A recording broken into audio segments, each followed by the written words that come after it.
On February 6, 2009, we all wished that Philip Carey had had more than one life to live.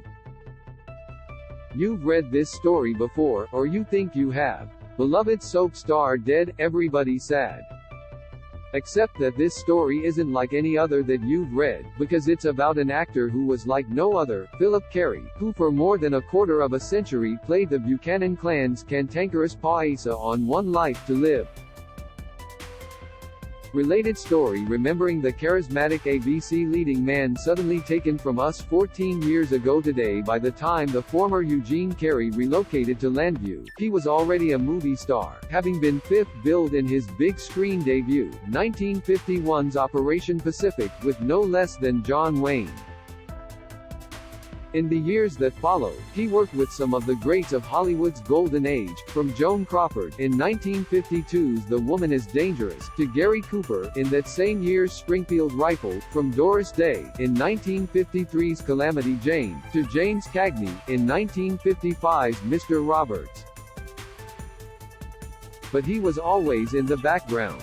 Finally, after making a particularly memorable guest appearance in a 1971 episode of All in the Family, as a man's man whose affinity for men shocked Archie Bunker, Carey made his daytime debut on Bright Promise on his way to the role that would put him permanently in the spotlight, One Life to Live's Asa. The Texas oilman wasn't just incorrigible, he was at times downright intolerable. However, the way that Carey played the womanizing rat bastard, you couldn't just hate him, you had to love to hate him.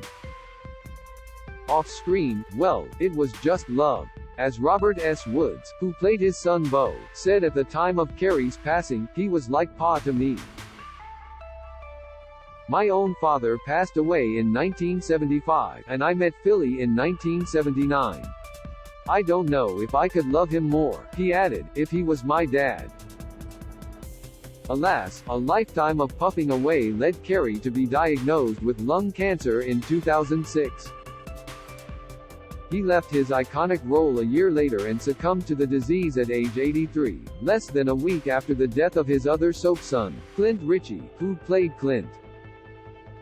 Sigh. Rather than dwell on what we lost when Carey died, perhaps we could remember what we had when he lived, by reviewing the below photo gallery, a collection of images from the entire ABC run of One Life to Live.